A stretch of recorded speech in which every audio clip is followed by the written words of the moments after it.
ஹரே கிருஷ்ணா. திருப்பாவை பாசுரம் 13. புள்ளின் வாய் கீண்டானை பொல்லா அரக்கனை கிள்ளி களைந்தானை கீர்த்திமை பாடி போய் பிள்ளைகளெல்லாரும் பாவை கலம்புக்கா வெள்ளியெழுந்து வியாழம் முறங்கிற்று புள்ளும் சிலம்பினகான் போதரி கண்ணினாய் குள்ள குளிர உடைந்து நீராடாதே பள்ளி கிடத்தியோ பாவாய் நீ நன்னாரார் கள்ளம் தவிர்ந்து கலந்தேலொரும்பாவாய். 6வது பாசுரம் புள்ளும் சிலம்பினகான் என்று தொடங்கியது. இப்பாசுரத்தினிடையே அதே தொடர் மீண்டும் இடம்பெற்றுள்ளது.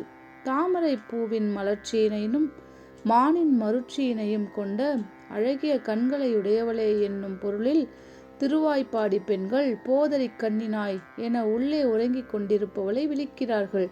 வழக்கம் போல் தங்கள் பாடிப்பறை கொள்ள வேண்டிய அனுகிரகத்தை செய்யக்கூடிய கண்ணனுடைய அவதார மகிமைகளையும் உடன் ராமாவதாரத்தில் நிகழ்ந்த நிகழ்ச்சிகளையும் நினைவூட்டுகிறார்கள். பறவையின் வடிவத்தில் வந்தான் ஒரு அசுரன். அவனுடைய நோக்கம் தன் சிறகால் கண்ணனை அழிப்பதாகும்.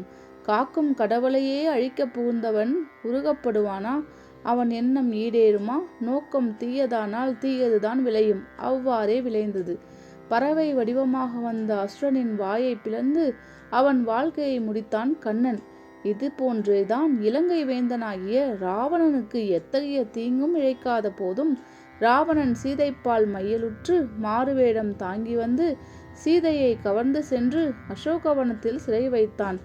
இம்முறையற்ற செயலால் பொல்லாங்கு சூழ்ந்த அவ்வரக்கன் ராமன் நம்புக்கு ஆற்றாது போர்க்களத்திலேயே புறாது ஒழிந்தான். ராவணனை மிக எளிதாக கிள்ளி எறிந்து தன் பகை முடித்து சிறையிருந்த செல்வியை மீட்டு வந்தான். ராமன் என்பதனை கோதை நாச்சியார் நயம்பட உரைக்கின்றார். புள்ளின் வாய் கீண்டானை பொல்லா அரக்கனை கிள்ளி களைந்தானை கீர்த்திமை பாடிப்போய்.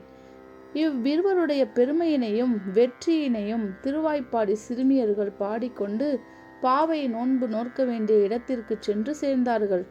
அந்த நேரம் சுக்கிரன் உதயமாகி வியாழன் என்றும் பிரகஸ்பதி என்றும் சொல்லப்படும் கோள் கிரகம் அஸ்தமனமாகிவிட்டது. வெள்ளி எழுந்து வியாழன் உறங்கிற்று என்னும் தொடர் உணரத்தக்கதாகும். இத்தொடர்பான சரித்திர குறிப்பை கொண்டதாகும். இத்தொடர் புலப்படுத்தும் வான சரித்திர குறிப்பை கொண்டு இந்நாள் கிபி 731 வந்ததென்றும் அதன் வழி ஆண்டாளின் காலம் கிபி 8ஆம் நூற்றாண்டென்றும் குறிப்பிடுவர். மேலும் கிருஷ்ணரின் திருப்பெயரினை உச்சரித்து கொண்டே சென்று நோன்பு நோற்பதற்காக குறிக்கப்பட்டுள்ள இடத்தை பாவை களத்தை திருவாய்ப்பாடி பெண்கள் அடைந்து விட்டார்கள். அவ்வாறு அவர்கள் பாவை நோன்பு நோக்கும் இடம் சென்று சேர்ந்து விடவும் நீ அவர்களோடு சேர்ந்து கொள்ளாமல் இன்னும் உறங்கிக் கொண்டிருப்பது அழகன்று. உடம்பு மிக குளிர்ந்து நீர்நிலையில் படிந்து படிந்து குடைந்து குடைந்து நீராடாமல் படுக்கையில் கிடப்பாயா? இன்று நல்ல நாள்.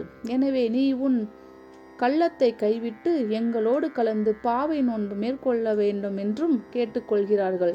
குள்ள குளிர குடைந்து நீராடாதே பள்ளி கிடத்தியோ பாவாய் நீ என்னும் அடிகளில் ஆண்டாள் நீராட்டு நிகழ்ச்சியை அனுபவித்து பாடியுள்ளார் எனலாம். ஆண்டாள் திருவடிகளே சரணம்.